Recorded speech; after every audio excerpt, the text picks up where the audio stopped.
Listen now to the book, One Night with the Hybrid King, written by the author Anya Curves. If you want to buy the ebook, link in the description. Like and share. Chapter 16 Aria. The interrogation room is an oppressive space, a box of pale, impersonal walls, lit by a white light that seems to strip any trace of color or life from the environment. The air is thick with tension, and the metallic scent of fresh paint and old sweat permeates the room, heightening the discomfort. The metal table between me and the detective is cold and expressionless, reflecting the rigidity of the place. The chair I'm sitting on is incredibly hard, and the uncomfortable pain that begins to spread across my backside only worsens as the hours pass. Every dragging minute feels like an eternity, and my body cries out for comfort, something that feels so far away right now. My stomach growls in audible protest, a painful reminder that the last thing I ate was at lunch, and it's well past midnight. The only relief granted to me has been a glass of water, which I've drained completely, hoping to calm my thirst and anxiety. The detective in front of me, a man with a chiseled face and a hardened expression, seems tired, as though he is as drained as I am, but his fatigue doesn't stop him from continuing with the same questions, repeated in slightly different ways, trying to catch me in some contradiction. Tell me once more, Miss Aria, where were you yesterday before you reached the crime scene?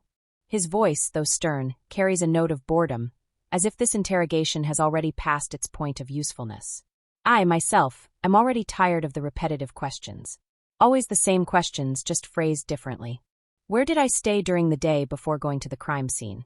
Was I at home before going to the crime scene? What was I doing before I showed up at the crime scene? The questions vary only in wording, but the intent behind them is the same. To make me doubt myself, to make me stumble in my own answers. I rub my eyes, trying to push away the fatigue that is already starting to cloud my thoughts. I feel as if a weight is pressing down on my shoulders, sinking me further into the chair. The desire to go home, to see my children, to feel their comforting embrace, grows with every passing second. As I already informed you, sir, I was at home with my 2 children and my mother. In the afternoon, I received a message from my boss asking me to meet him a few minutes before the shift started. I repeat, my voice heavy with exhaustion, sinking deeper into each word. The hours spent in that room have begun to blend into an indistinct fog of repetitive questions and automatic responses. Can you tell me why I'm being held here? I haven't done anything wrong. That woman, she just appeared out of nowhere accusing me, but I didn't kill him. The detective stares at me with a sarcastic smile, his eyes sharp as blades, reflecting a mix of contempt and satisfaction. He leans back, crossing his arms over his chest. His tense muscles indicate that, despite his fatigue, he is far from letting his guard down. His posture is that of a predator who already believes it has cornered its prey. Miss Aria, our men were at the scene investigating. The weapon, a kitchen knife, bore your fingerprints. Furthermore, we have evidence that you and your boss were involved in an affair, and a significant amount of money was taken from the safe inside the office, he reports with a cutting voice, each word laced with an acidity that makes my stomach churn. My hands, which had been resting in my lap, begin to tremble slightly. The shock courses through my body like an electric current, paralyzing me for a moment. I can't believe what I'm hearing. I never had an affair with my boss, nor with anyone. I am not a thief, much less a murderer. My voice, once tired, is now tinged with a desperation struggling to be contained. I feel my throat tighten, a premonition of tears that I cannot let fall. Someone set me up for this. The detective's eyes narrow, and I see something akin to amusement in them, as if the idea of a conspiracy against me is ridiculously impossible, worthy of mockery. He shakes his head, a crooked smile forming on his thin lips. And who would want to frame you, Miss Aria? The question comes out in an almost mocking tone, as if he's provoking a child making excuses to avoid a scolding. I shrug, desperately trying to think of who could be behind this. My brain, tired and overloaded, can barely process the magnitude of the situation. The wife.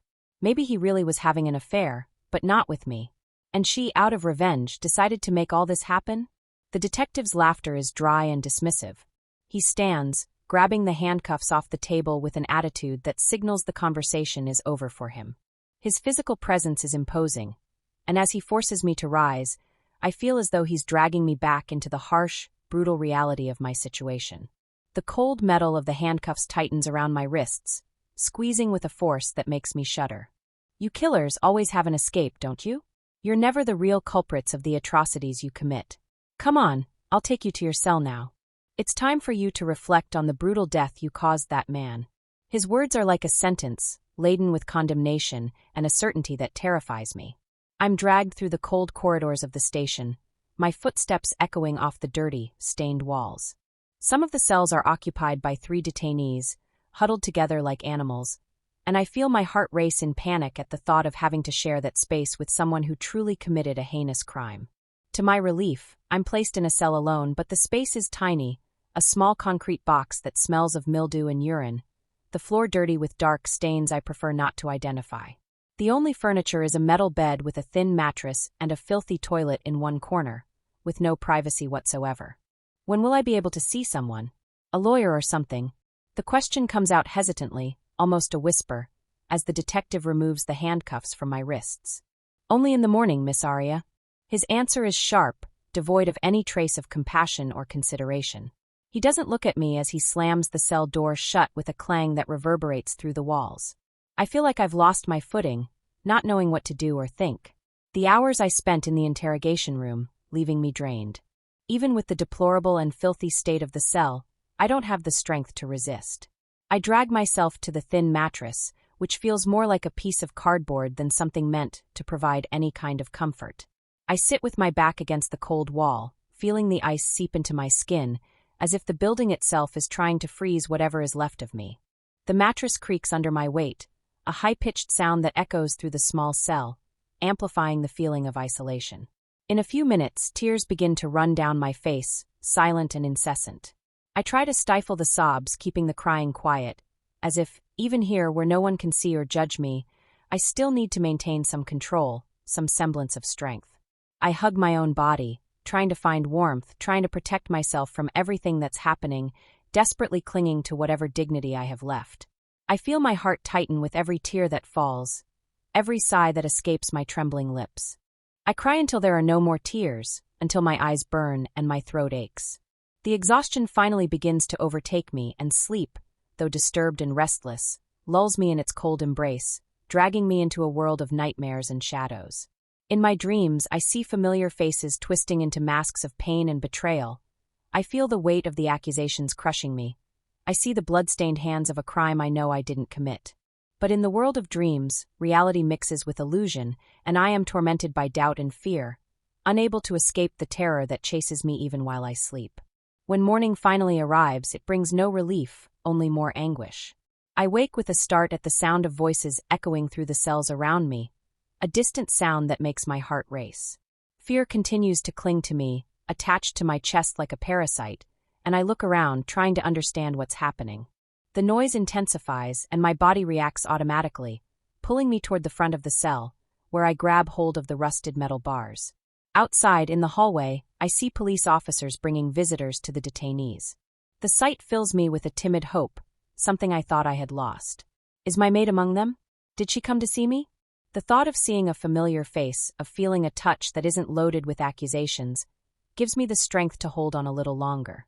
My heart pounds with anticipation, and for a brief moment, I feel genuine joy when I recognize the fragile figure of my mate, Lyra, walking beside a police officer.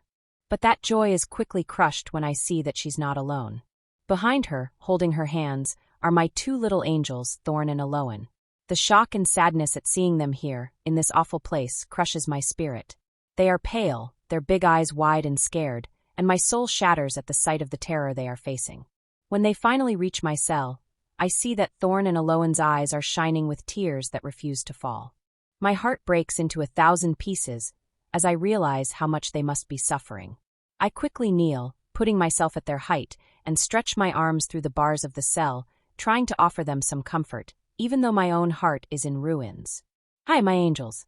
I've missed you so much. My voice trembles, trying to sound cheerful, trying to keep up the good spirits for my children, even though inside I am shattered. The smile I force on my lips is fragile, but I do my best not to let them see how much I am suffering.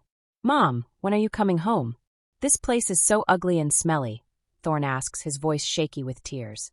I gently caress my son's face, wiping away the silent tears that run down. I don't know yet, my angel, but I promise it will be soon, okay? Until then, listen to Grandma Lyra, I say softly. I rise slowly, feeling the weight of the world on my shoulders, and look at my mate, Her face is weary, sadness and disappointment etched in every line of her expression. She shakes her head in disapproval, and the look she gives me makes me shrink with shame. I haven't done anything wrong, but still, I feel guilty for putting them in this situation. Aria, do you know how humiliating it was to be here? Having to bring your children here to see the deplorable state you're in because I had no one else to leave them with. Lyra questions in a low voice, but filled with judgment and disappointment. Mom, I'm so sorry. I didn't know who else to call, and I'm still processing everything that's happening. I respond with impatience in my voice, unable to endure another judgmental lecture from my mother. How could you do this, Aria? I didn't raise a murderer. My mate asks even lower, not allowing the word murderer to be heard by my children. I really didn't raise one, because I didn't do anything that I'm being accused of. I'm innocent. I reply, conviction in my voice. No one can take that truth away from me. And how are you going to prove that, huh? You were there, Aria. And from what the police officer told me, the evidence points to you. My daughter. How do you keep getting yourself into these horrible situations? Where did I go wrong with you, my daughter? Lyra questions, her voice filled with sorrow. Before I can respond, Aloan's soft voice cuts through the heavy air between us. Dad could help you, couldn't he, Mom? Aloan asks, making my mate and I both look down at her.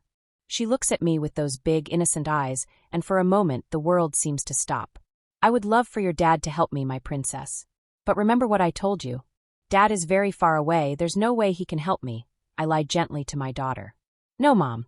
We saw him a little while ago at the police station, Aloan declares excitedly, her voice filled with certainty that makes my heart race.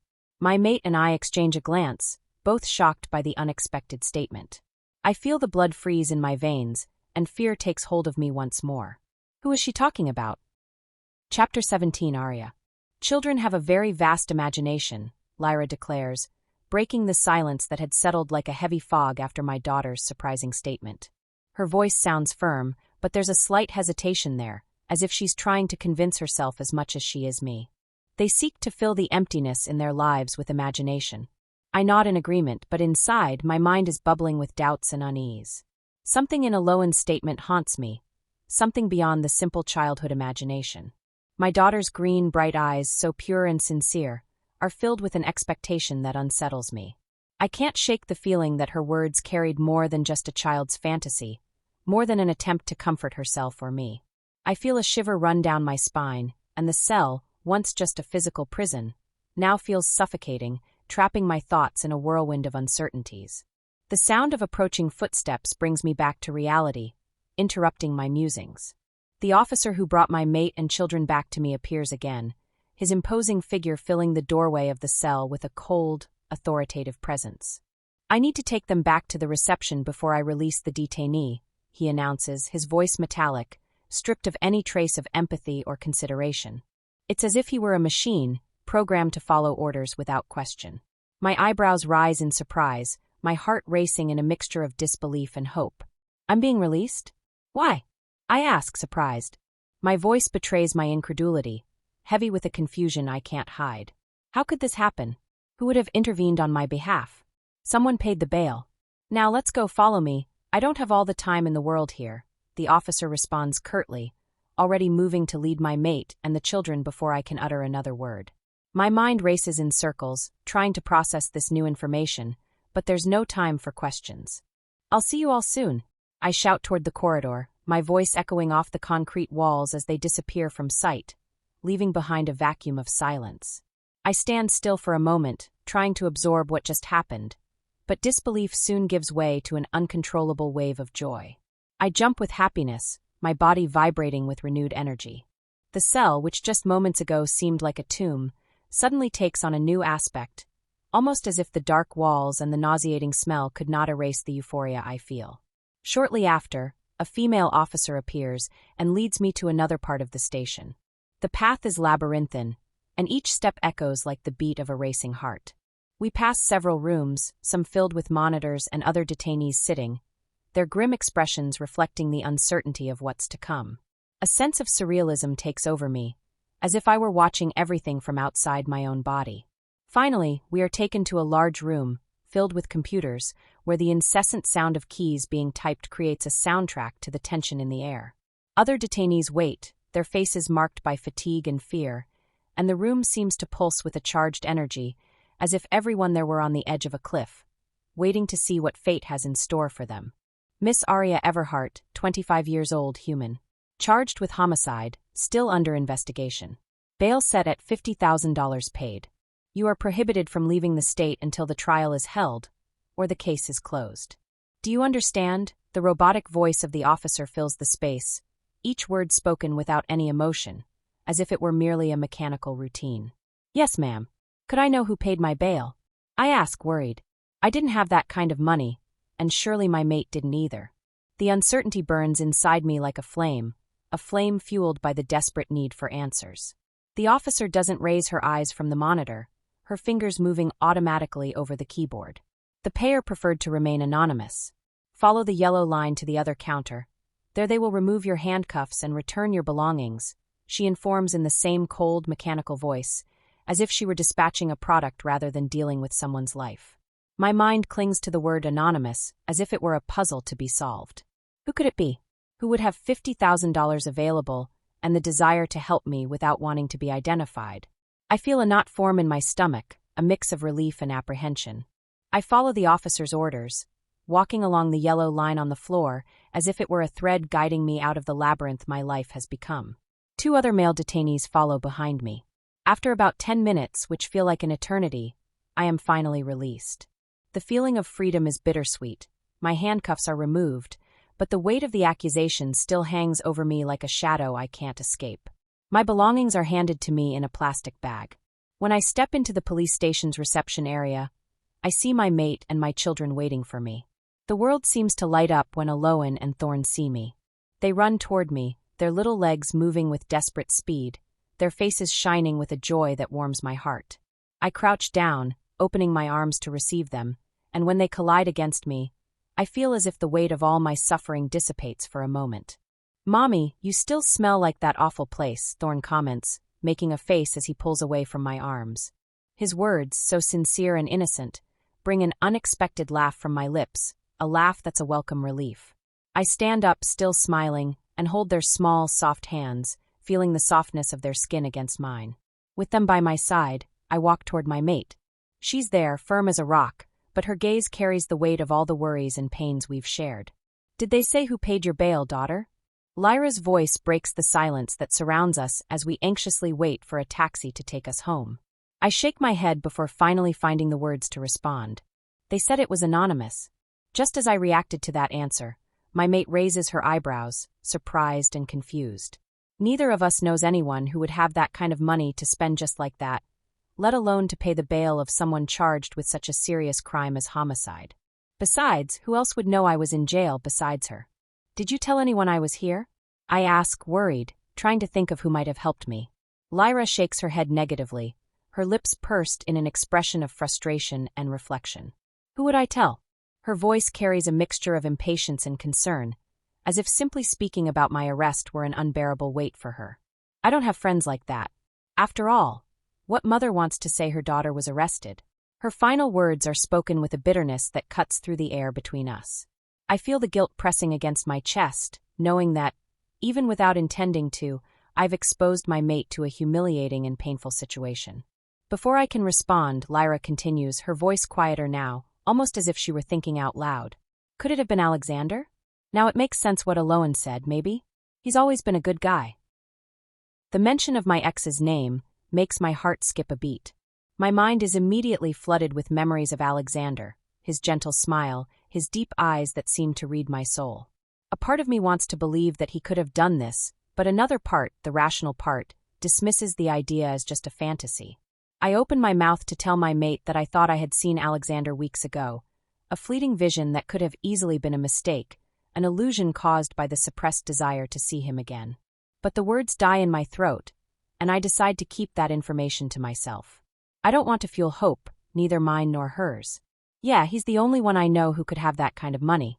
But it doesn't make much sense," I reply, my voice choked by the internal conflict. The idea that Alexander, after all this time, would still be willing to help me is almost impossible to believe. The journey back home is silent, filled only by the sound of the engine and the occasional sigh from my mate. My children sit in the back seat, too tired to talk, but their little eyes continue to shine in the dim light, as if they were trying to understand the confusing world of adults around them. Upon arriving home, they rushed to their room, leaving behind a trail of toys and muffled laughter. I watched them for a moment, feeling a mix of relief and pain. They deserve a better world, away from all this confusion and suffering. Exhausted both physically and emotionally, I feel the urgent need for a hot bath to wash away not only the physical grime of the cell, but also the accumulated tension. I want to feel the water running over my body, washing away the anguish, the fear, and maybe, for a few moments, the uncertainty that has consumed me. I'm about to head upstairs to my room when my mate intercepts me in the hallway, her hand gently touching my arm. "Aria, can we talk for a few minutes?" Her voice is soft, almost hesitant, as if she fears my response. I nod, even though I know I'm on the brink of collapse from exhaustion. The expression on her face shows that what she has to say is important, something she has probably been holding on to for a long time. "I've been reflecting a lot these past few hours, and I need to tell you that you've been a strong woman. I really want you to find a rich husband, so he can take care of you and the children, because I don't want you to become like me. A woman alone, who had to take care of her daughter on her own." Her words hit like a gentle but deep blow. Her gaze is filled with love and concern, but also with a resigned sadness that hurts me in a way she might not understand. I offer a tired but sincere smile in my mate's direction and gently squeeze her shoulder. "Mother," I begin, carefully choosing my words because I know what I'm about to say might hurt, but it could also heal. "I don't need a rich husband. I don't actually want that. I love being a mother, truly. Aloan and Thorn are the best gifts life could ever give me. My love for them is endless, and I don't think I'll ever be able to love anyone again, not the way I loved Alexander. So please don't ask me to find a man to take care of me and the children. I don't need that." The words come from deep within my heart, each one laden with a sincerity so pure that it surprises me. As I say this, I feel as though I'm freeing myself from an invisible pressure, an expectation that has always hung over me since Alexander left.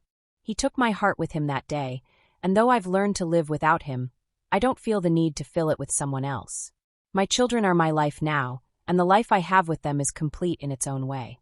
My mate opens her mouth to argue, and for a brief moment, I see the conflict in her eyes, the desire to protect me from the world, to make sure I have someone to lean on. But she reconsiders, slowly closing her mouth.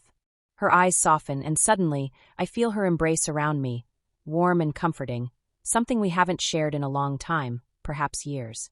The familiar scent of her skin and the warmth of her body against mine bring a wave of nostalgia, mixed with a quiet sorrow.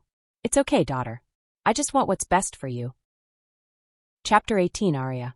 I need to go back to work, I comment to my mate while I wash the dishes. The warm water flows through my fingers, carrying away the remnants of breakfast, but it can't wash away the tension that clings to my mind. I feel my mate's presence before I even turn to look at her. I hear the soft sound of her footsteps across the kitchen until she stops abruptly halfway to the pantry. It's been a few days since I was released from prison, and even now, the feeling of confinement still lingers over me, like a shadow that refuses to leave. Our savings are on the edge, an abyss that widens more each day that passes without me returning to work. I need to go back, I need to face reality. "Aria, that's not a good idea," Lyra responds, her voice filled with a worry as thick as the air in the small kitchen. She doesn't need to say anything more for me to feel the weight of her words. I continue washing the dishes, my movements mechanical and methodical, as my eyes fixate on the small garden stretching beyond the window. The sun shines on our backyard, bathing the few flowers that have survived the dry earth in a golden light. It's a peaceful sight, but I can't find any peace in it. The house, so small and cramped, feels like a prison of its own, and the thought of staying here, trapped, doing nothing, suffocates me. "Mom, we need the money." My voice comes out firmer than I expected, filled with the conviction I feel. "So far, I haven't been paid for my work at the palace, just as you suspected would happen. I haven't received any emails, letters, or phone calls saying I've been fired from the company. I need to go there and see if I still have my job or not." My words slice through the air, leaving a tense silence in their wake. The sound of water running and dishes being stacked is the only reply for a moment, as Lyra absorbs what I've said. I hear my mate sigh loudly and walk across our small kitchen. The silence lingers for a few moments, filled only with the sound of dishes and utensils being washed. "Do what you think is best, Aria." She speaks with a resigned acceptance, though I know deep down she's still reluctant. But I don't think it's a good idea. A new job would be better. My mate's suggestion hangs in the air like a desperate offer of protection, an attempt to keep me away from the place where so much harm happened to me. I'll get the kids ready for school. With that, she leaves me alone with my thoughts, walking toward the children's room. Thank you, I reply with gratitude, closing the debate about work.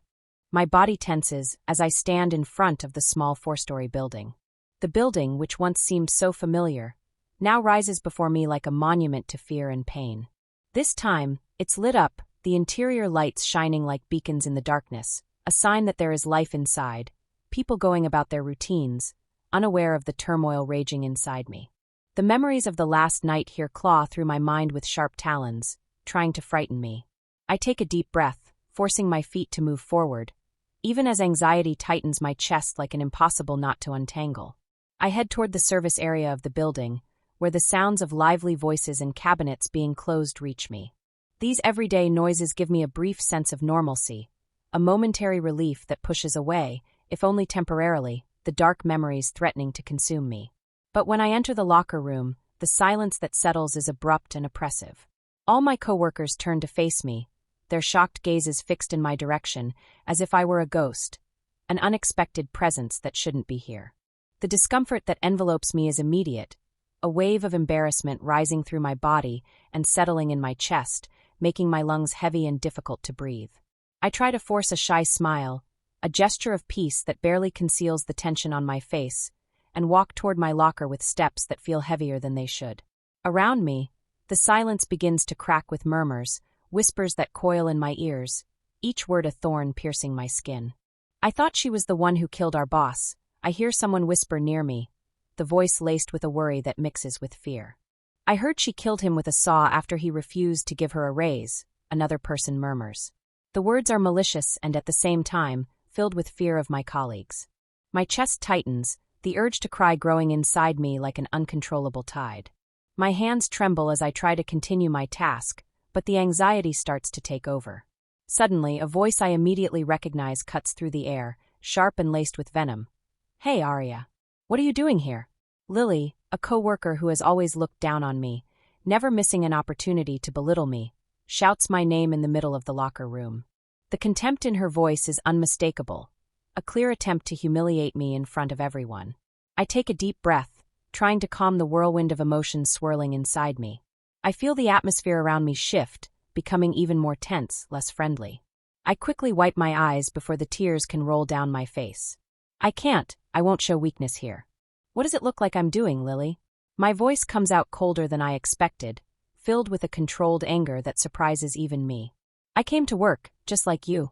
I turn my body to face her, forcing my eyes to meet hers, challenging her to continue. Lily lets out a mocking laugh, the sound echoing off the locker room walls like a whip. She places her hands on her slender hips, her green eyes shooting me down with a mix of disdain and acidity. She has always been known for her temper and sharp tongue, but this time, there's something more in her gaze, something more cruel, more deliberate. I thought after sleeping with our boss, killing him, and stealing the money from the safe, you'd be far from here like the heartless slut you are. She accuses me, the anger in her voice burning like acid, corroding any trace of dignity I might have left. I feel my blood boil with her words, the insult striking like a knife to my chest. The accusations are absurd, but the fact that they come from Lily, someone who has always tried to use men in positions of power to get ahead, makes the irony even more bitter. She, who has always flirted shamelessly with the most handsome clients, hoping to find someone who would pull her out of this life, now judges me, condemns me for something I never did. It's better you watch your words, Lily. My voice is colder than ice, each word dripping with the veiled threat I make sure to leave unmistakably clear. The locker room, already tense, seems to freeze even further. Lily, who just moments ago was full of bravado, senses the shift in the atmosphere. Her eyes widen slightly, reflecting the fear that creeps behind her mask of confidence. I watch panic begin to blossom in her, a small flame of terror that grows with every step I take toward her. If I am the killer you claim I am, I continue, my voice dropping to a whisper as sharp as a blade, it wouldn't be wise to mock me, don't you think? The laughter and whispers that had echoed moments ago are replaced by a silence, so thick it feels as though it's pressing against my skin. Lily takes a step back, her lips parted but no sound escaping. Her previously defiant posture is cracking, her hands trembling slightly as she tries to maintain control. Besides, I pause, my voice adopting a dangerously sweet tone, if I were truly a heartless bitch. I let the words hang in the air. I'd still be better than you. The declaration hangs there, heavy with a cruel truth Lily cannot deny. A pathetic woman who can't keep a man. With each syllable, I watch Lily's pride wither just a little more, her defenses crumbling under the weight of my words. The hardness in my voice intensifies, bringing to the surface the anger I've kept buried for so long. After all, someone with far more money than you could ever imagine paid my bail. So be careful, be very careful. I move toward her with slow, deliberate steps, each one marked by a silent threat. I feel the shift in the atmosphere around me, the looks of my colleagues, once filled with contempt and fear, now tinted with pure shock and maybe, just maybe, a little respect. Lily, in turn, retreats with every move I make, her feet stumbling slightly as she tries to maintain distance. Her facade of security crumbles, her wide eyes and trembling hands revealing just how much my threat has shaken her. The other staff members in the locker room remain motionless, their expressions ranging from surprise to fascination. The tension in the air is almost unbearable, as if everyone is waiting for the moment when something will inevitably break. Whatever image they had of me before, I've just destroyed it completely, replacing it with something far more dangerous, more unpredictable. But to my surprise, I don't care. Lily has always been a thorn in my side, a constant presence of poison and malice. Today, I've decided I won't tolerate her damned words any longer. Lily opens her mouth, her lips trembling as she forms the beginning of a response, but before she can say anything, our manager enters the locker room. The sound of his voice pulls me back to reality, pulling me out of the cloud of rage and frustration I had been enveloped in. Hello, Aria. You're exactly who I was looking for, he announces, his voice laced with genuine surprise, making me look at him with an expression that blends shock and confusion. My mind, still fogged by the confrontation with Lily, takes a moment to process his words. Me? I question, trying to hide the mix of anxiety and curiosity that begins to stir within me. I completely ignore the scared image of Lily, her face still pale, and her wide eyes watching me from a distance. Yes. Come with me, we need to talk, he replies quickly, his voice sounding urgent as he waves his hand, signaling for me to follow him out of the locker room. His movements are fast, almost hurried, as if he's dealing with something that can't wait. I feel my body freeze. Is this it? Am I finally being fired for what happened with my late boss? The thought of losing my job, the last shred of normalcy I have left, makes my heart race uncontrollably. Fear begins to creep in, its sharp claws trying to grip my chest, but I fight to keep it at bay. All the staff, even that disgusting Lily, watch every move I make with attentive, curious, and perhaps even a little fearful eyes. I swallow hard, feeling the weight of their gazes on me, and with no way out, I head toward the manager. Chapter 19, Aria. In the hallway near the locker room, the sound of our footsteps echoes softly against the walls, creating a rhythm almost hypnotic, which only heightens my anxiety. Every movement of my manager is quick and efficient as he leads me with hurried, light steps. I follow him, my heart pounding in my chest, my mind swirling with confused thoughts and uncertain fears. What would you like to talk about? My voice comes out low, almost a whisper, as anxiety begins to dominate every fiber of my being. I try to keep my tone neutral, but the tension is evident, reflected in the slight tremble of my hands which I hide in my pants pockets. My manager hesitates, his shoulders shrugging slightly, as if he's uncomfortable with the conversation he's about to have with me. Yes. It's about the new owner of the company. With everything, he stammers, uneasy about the subject, with everything that's happened in the past few days. He asked that if you showed up here, I should take you to him. New owner? Already. My voice rises a pitch, surprise and disbelief mixing together. The event planning company, which seemed so solid, has already been sold in such a short time? It's barely been a week or two since the incident, and the idea of such a quick change is, at the very least, unsettling. The speed of events only strengthens my feeling that the ground beneath me is crumbling. Business doesn't stop, Aria. He shrugs, his voice soft, trying to minimize the gravity of the situation. Besides, our boss had a lot of debts, actually, he confesses, lowering his tone as if this information is a secret he's hesitant to reveal. I never knew that my boss had financial problems. This new revelation only deepens the complexity of what happened and adds another layer to the mystery surrounding his death. "Now, let's go. The new owner wants to talk to you," he continues, his voice firm, though not without a certain weight that makes me realize this isn't easy for him either. The thought of being called to the new owner's office disturbs me deeply. With each step I take toward the floor where he waits for me, a whirlwind of emotions stirs inside me. Worry and anxiety mix, creating a storm that threatens to swallow me whole. Each time I get closer to the place where I found my boss dead, I feel the memories of that horrible day infiltrate my mind. The scene of the blood, the slit throat, resurfaces vividly in my memory, as if it's happening all over again.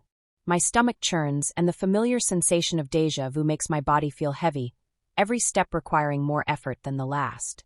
Noticing the change in my posture, my manager slows down, casting me a look full of compassion. His words are unexpectedly gentle, an attempt to ease the rising tension I feel. "You know, Aria, you've always been one of the most dedicated employees we've ever had here." His voice is low, almost soft, laden with sincerity that I can't ignore. "I personally don't believe it was you who caused the unfortunate death of our former boss," he declares, his attempt to comfort me sounding genuine. "Thank you, darling. Indeed, I haven't committed any crime, and I don't know who would want to blame me for something as heinous as that," I comment sincerely. As soon as we reach the hallway where the office is located, I take a few seconds to gather the courage to move forward. My manager waits patiently until I find the strength to go on. When we stop in front of the door, which this time is closed, my manager knocks twice. When a muffled male voice permits us to enter, my heart seems to skip a beat. My manager opens the door for me but makes no move to enter. He has completed his task of bringing me here. Now, I am on my own. Crossing the threshold into the office, the first thing I notice is the absence of the horror I expected to find. The grotesque image of my dead boss, which has haunted my thoughts since that day, is not there. Instead, I am greeted by a drastic change in the decor.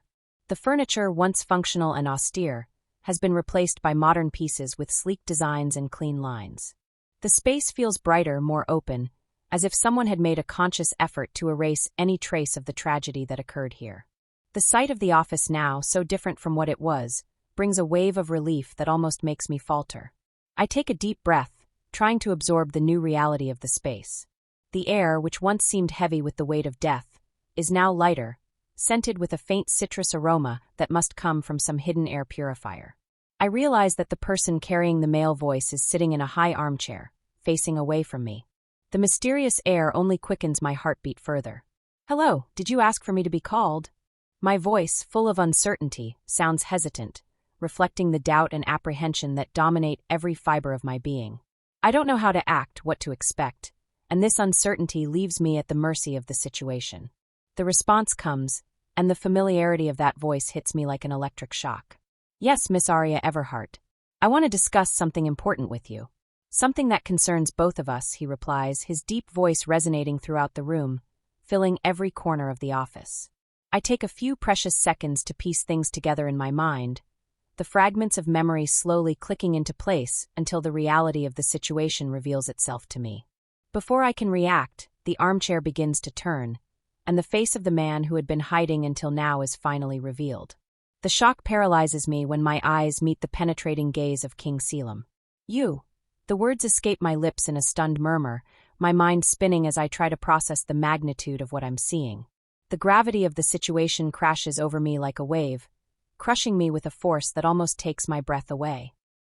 Chapter 20 Caelum. The surprised look in Aria's eyes sends shivers of comfort down my spine. That expression in her eyes, that confused yet eager gleam, transports me back to that night 5 years ago, a memory of her skin against mine, the way her body molded to mine, invading my mind with an overwhelming intensity. I can hear her heart race with the surprise of seeing me, the beat of her heart resounding like a melody to me, pulling me back into the past. What is it about this human that attracts me so much? Her brown eyes stare at me with so many emotions that I question whether it is the memories of 5 years ago. There is something irresistible in the way she carries herself, as if every movement is designed to capture my attention.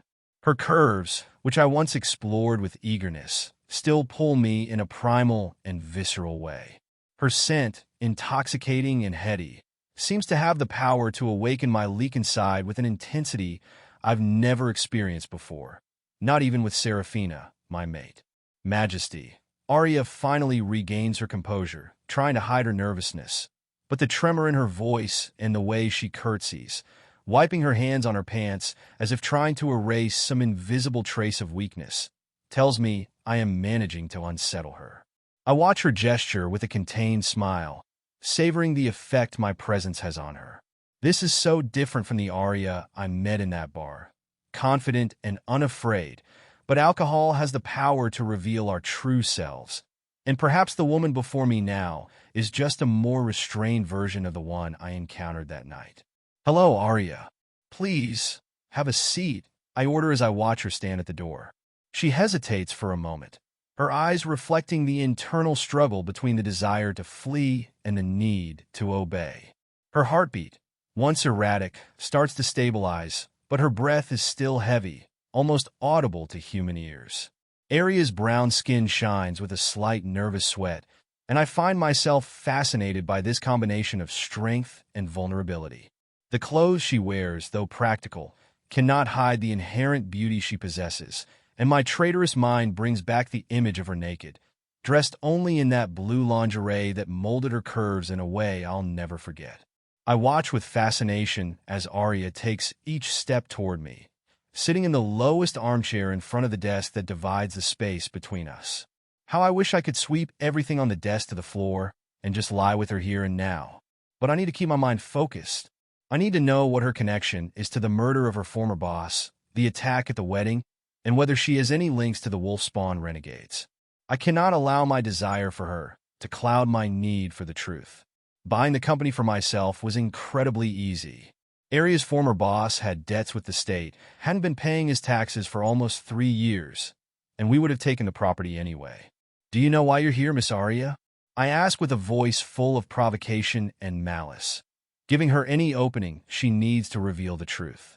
My eyes scan Aria's expressions like an eagle, searching for any hint of deceit or evidence that she's hiding something. Aria keeps her gaze lowered, avoiding looking at me for too long. Her hands fidget nervously in her lap. "Well, I imagine it's because of the allegations about my former boss's death," she replies, her voice slightly trembling. I rise from my chair, circle the desk, and sit on the edge, very close to Aria. Our bodies are close enough that Aria has to lean back in the chair to look up at me. Her discomfort is palpable, and I relish the way her eyes avoid lingering on my face for too long. The modest neckline of her shirt offers a subtle view of the curves of her chest, a sight my mind eagerly captures and stores. Yes, and also about the attack on my wedding. Among other things, I respond, my voice softer. Aria lifts her head, her eyes meeting mine with a mixture of distrust and something else, something I can't quite identify. There's a flicker of emotion in her gaze, something intriguing that escapes before I can fully understand it. "I had nothing to do with my former boss's murder, and I'm not involved with the rebels," she replies, her voice firmer. Her eyes challenge me in a provocative way, her full, soft lips moving in a manner that leaves me captivated. "I want to believe you, Aria. Truly. After all, you possess something that, honestly, I can't imagine would harm anyone, at least not intentionally." I counter, my voice smooth, seductive, tracing a fine line between truth and provocation. Aria's heart beats harder, and I lean forward slightly, closing the distance between us even more. Aria's breathing grows heavier, her eyes blinking rapidly, revealing the inner conflict she's struggling to suppress. When she runs her tongue over her lower lip, a simple gesture that carries an unexpected erotic weight, I feel the desire within me intensify.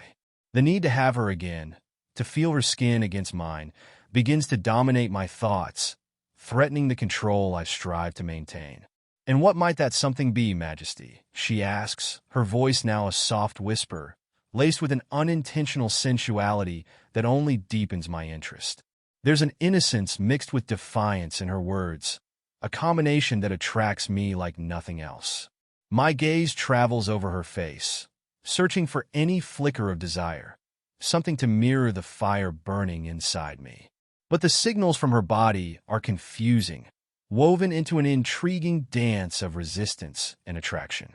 This is what fascinates me about her. How can a simple human, without the supernatural abilities I possess, wield so much power over me?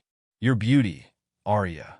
My voice comes out laden with sincerity and seduction, each word carefully chosen to provoke a reaction in her. And as I expected, her eyes widened slightly, an expression of surprise unfolding across her face. I can sense the exact moment her heart skips a beat, a sound almost imperceptible to anyone else, except me. It pleases me, gives me a twisted pleasure to know that I can affect her so deeply with so little. You possess a beauty that makes any man surrender to you. I continue, each word imbued with a sweet poison. Even I, a powerful king, am not immune to your charm.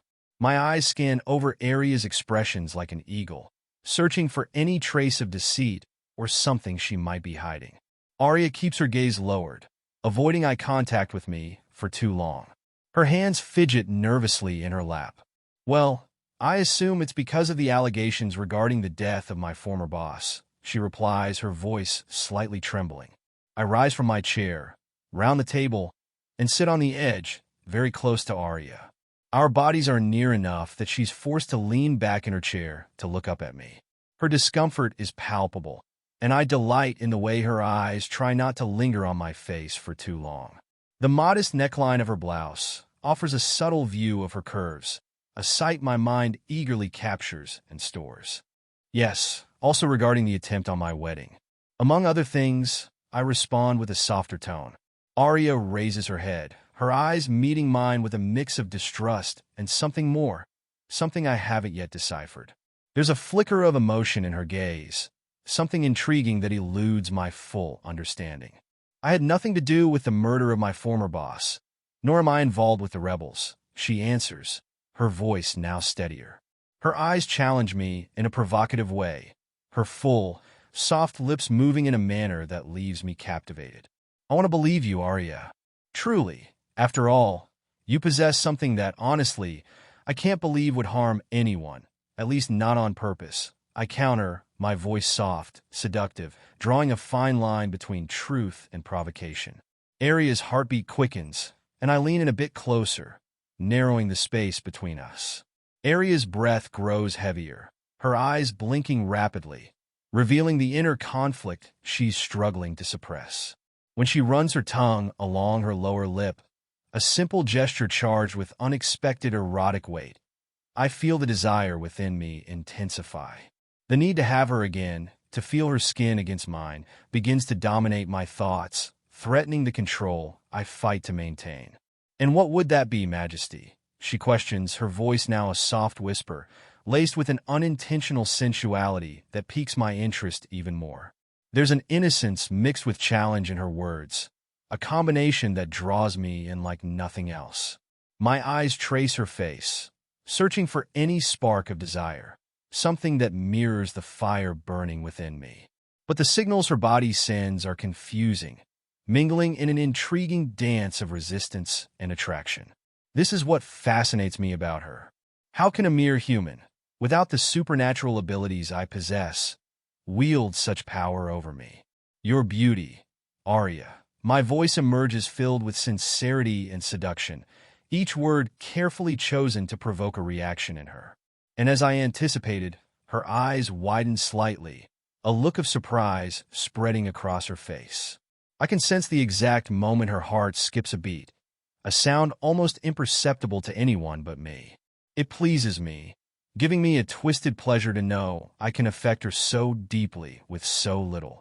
You possess a beauty that could make any man surrender to you. I continue, each word laced with a sweet poison. Even I, a powerful king, am not immune to your charms. Who could say the same about your former boss? Or any other man who might have been ensnared by that very beauty? As I speak, I let my hand follow an impulse, reaching toward Aria's face. I feel the softness of her hair as my fingers weave into a fine strand, pulling her slightly closer to me. Aria's chest rises and falls in shallow breaths, as if my mere touch has ignited something within her. This enchants me, urges me to lean even closer, narrowing the space between us. I can feel the warmth radiating from her. You wield a dangerous weapon, Aria. I murmur, my voice nearly a whisper, each word laden with deeper meaning. You know this, don't you? I could fall into your traps, ensnared by those beautiful eyes. The words slip from my lips like a confession, and I can see how her breathing becomes even more rapid, as though she's losing control in my presence. Just as your former boss must have fallen, just as so many others before him. Aria's eyes, previously focused on my face, now shift to my lips, and the urge to kiss her again swells within me like an uncontrollable flame. 5 years have passed, yet what I feel for Aria hasn't faded. On the contrary, the memory of that night, of the last time I was truly free, is more vivid than ever in my mind. I question something quite important, Majesty, Aria whispers, her voice sending a shiver through me, soft and slightly trembling, yet with a sweetness that makes her irresistible. My hand, still caressing her face, moves with a gentleness that contrasts with the intensity of what I feel inside. I sense Aria's body respond to my touch, her eyes closing for a brief instant, as if she's allowing herself to be vulnerable, to be ensnared by this connection that still binds us. It's as though my touch was a spell wrapping around her, a spell I cannot escape myself. What is your question, Aria? My voice is a husky whisper, encouraging her to speak, to share what's on her mind. I want to understand every thought that crosses her mind, every emotion that consumes her. Aria opens her eyes slowly, and when she does, there's a shift in her gaze. A spark of defiance, a gleam of determination that wasn't there before. Her hand rises to my arm, gripping it firmly but not aggressively. There's something in that touch that alerts me, telling me she's not as easy a prey as she seems. What would Queen Seraphina, your mate, think if she saw you this close to me? Aria's voice, once hesitant, now emerges sharp as a blade, slicing the air between us. She pushes my hand from her face with a firm movement. My response is a low laugh, filled with irony and amusement. Aria's boldness amuses me, yet it also stirs a reluctant admiration. She's playing a game, and I'm enjoying it. I believe if she knew the truth, she would understand that the one who arrived first has more right than anyone else. My voice is a seductive whisper, and a mischievous smile forms on my lips as I watch Aria's reaction. I'm provoking her, testing limits, seeing how far she's willing to go in this dangerous game we're playing. But what she doesn't know is that, at this moment, I'm not merely a king dealing with a subject. I am a man, a lycan, struggling against a desire that defies all conventions, all the rules imposed on me. And Aria, with her beauty and resolve, is about to discover just how far I am willing to go to claim what I desire. And what right would that be, Your Majesty? Aria asks, her voice filled with a tone both defiant and brimming with a curiosity she cannot hide from me. She tries to build a wall between us, but that's not enough to subdue what I want. My eyes never leave hers, fixed as if they were magnets, drawing her deeper into this trap that is our connection. I can feel the warmth of Aria's body radiating toward me, merging with my own. My face is now so close to hers that I can feel her warm breath on my skin, and the sweet fragrance of her scent floods my senses. The world around us fades, shrinking to the narrow space between us, a space I am on the verge of closing completely. My nose grazes hers, a light, almost ethereal touch, yet laden with meaning. The contact is so subtle it could be mistaken for an accident, but we both know it is not. And then, without further hesitation, my lips move forward in response to her question, capturing hers in a kiss 5 years overdue. If you enjoyed it, share, comment, and like. If you want to read the book, link in the description.